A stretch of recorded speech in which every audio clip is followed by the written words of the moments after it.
Okay, Sahil, shoot the question. Okay, so Sachin from Thane is asking, what is the best way to prepare DI section for banking exams? All right, so DI, अगर कोई fresher होगा तो उसको बता देता हूँ, data interpretation जो सबसे इंपॉर्टेंट टॉपिक है। अगर आपको डीआई नहीं बनता तो आप बैंकर नहीं बन सकते, ये simple answer. And the kind of question, Sachin, nice question you ask actually. So इस क्वेश्चन का आंसर के लिए मैंने इसको ना दो पार्ट में मैं बताना चाहूंगा, और ये दो पार्ट में एक्चुअल में पूछा जाता है। Point number A, if I talk about the pre-examination, so the questions which is wholly depend upon the basic portion. Generally मैं बोलता हूँ जो 25 मार्क्स में 10 मार्क्स का जो दिया आता है जो बेसिक होता है। अब इसकी शुरुआत कैसे करना? Point number 1, it is so simple कि यार जब हम क्वांट में जब सिंप्लीफिकेशन जैसी चीजें करते हैं ना, उसमें बहुत ज्यादा प्रैक्टिस करना पड़ता है, बिकॉज स्पीड, और स्पीड हमारे हाथों में नहीं होता है, माइंड में होता है। इसीलिए काफी सारे मल्टीपल मल्टीप्लीकेशन, यानी I would say like simplification के ऊपर ज्यादा काम करना चाहिए, पॉइंट नंबर 1, सो दैट आप स्पीड से अपने कैलकुलेशंस को स्किप कर सको। एक, उसके बाद अगर मैं नेक्स्ट पॉइंट की बात करूंगा तो कुछ क्वांट के टॉपिक से एटलीस्ट बेसिक डीआई को सॉल्व करने के लिए, which is super important, which include percentage, profit and loss, average, ratio and proportion. ठीक है, ये 4 पोर्शन थे, 4 पोर्शन जो है हमको इसके ऊपर पहले काम करना पड़ेगा। और क्वांट में भी मैं 3 फेजेस में अक्सर राउंड में बताता हूं, तो पहला राउंड यानी बेसिक टू मीडियम लेवल के भी ये करके रख दिया, उसके बाद you can jump into the basic DI portion.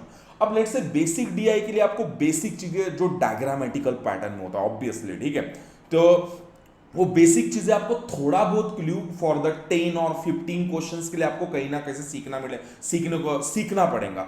And if you really want to learn, so you can learn from my YouTube channel as well. काफी सारा डीआई के बारे में शेयर करते रहता हूँ, इनफैक्ट बड़े लेवल तक क्वेश्चंस तक, ठीक है, आप वहीं से भी सीख सकते हो। उसके बाद सीखने से कुछ नहीं होगा। इफ यू स्पेंड लाइक 1 और 2 hours on my YouTube channel, और बेसिक लेवल के अगर मैंने डीआई सीख लिया, अलग अलग लेवल के मैंने डीआई सारे डाले हुए, लेट्स से आपने वो सीख लिया, उसके बाद इंपॉर्टेंट रोल होता है कि every day for the next 45 days और एटलीस्ट 30 to 45 डेज तक आपको बेसिक टू मीडियम लेवल के every day 40 to 50 question solve करने चाहिए with timer.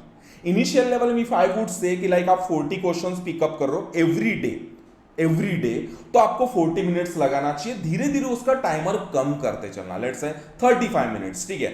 So every day for the next 40 days तक आपको बेसिक टू मीडियम लेवल के DI solve करना चाहिए। अब सर ये क्वेश्चन बैंक आएगा कहां से? सोशल मीडिया के ऊपर you will get lots of like information बहुत मिलती है और मटेरियल बहुत है, नहीं तो कहीं ना कहीं से आप बुक वगैरह बाय कर सकते हो, लेकिन बेसिक टू मीडियम लेवल के 40 I would say like 40 days तक तो भी वो करो।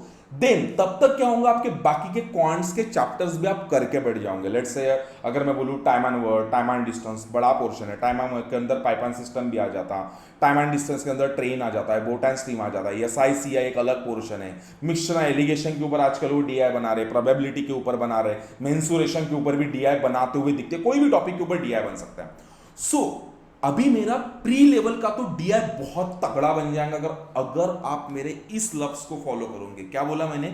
Every day you have to solve minimum 40 to 50 questions, ठीक है, with the timer. Without timer लगा के कोई भी चीज नहीं करना, ये पॉइंट नंबर 1। जैसे मैंने इतने दिन स्पेंड कर दिए, उसके बाद मेरा नेक्स्ट इंपॉर्टेंट पॉइंट बन जाता है कि अभी मुझे ये टॉपिक्स हुए तो मेंस लेवल के क्वेश्चंस को पिकअप करना चाहिए। अब मेंस लेवल जैसी कोई चीज नहीं होती, जो क्वेश्चंस लेंदी है, जो क्वेश्चंस समझने में लिटिल बिट डिफिकल्ट है, वो उसको हम कहलाते हैं मेंस लेवल, ठीक है। और मेरा मानना है कोई भी चीज टफ, डिफिकल्ट और इजी नहीं होती, जो आपको आता है वो इजी बन जाता है, जो आपको नहीं आता है वो डिफिकल्ट बन जाता है, सो सिंपल। तो धीरे धीरे आप अपना स्टैंडर्ड बढ़ाओ, जैसे आपके चैप्टर्स बन जाएंगे ना, तो धीरे धीरे अपना स्टैंडर्ड बनाओ। और बीच बीच में आई वुड सिंपली सजेस्ट, जैसे मैं अपने मॉक पैटर्न में भी जानबूझ के ऐड करता हूं, बीच बीच में मैं कैट के भी शीट्स ऐड करते रहता हूं डीआई से।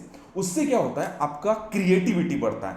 एंड इन द मेंस के डीआई में creativity which is most important, because अगर आप 45 मिनट्स भी अगर मैं बोलूं क्वांट के लिए अगर पुट कर रहा है, अगर कोई एग्जाम, कोई SBI और IBPS हो, तो सबसे बड़ा पॉइंट होता है कि वहां पे क्वेश्चंस क्रैक ही नहीं करना आता है, यानी क्वेश्चन समझ में नहीं आता है। किसी स्टूडेंट को क्वेश्चन समझ में आता है लेकिन लेंदी होता है। अब लेंदी होता है तो उसका बेसिक टू मीडियम लेवल के ऊपर हैंड नहीं बना हुआ रहता है, वो डायरेक्ट पेपर में या कहीं मॉक दे रहा है, एक या दो डीआई सॉल्व कर रहा है डेली, तो उससे कुछ नहीं होगा। आपको डेली मैंने जो 40 डेज का प्लान बनाया बताया वो आपको फॉलो करना पड़ेगा। धीरे धीरे कैट के क्वेश्चंस पिकअप करना पड़ेगा। For what? For increase the creativity.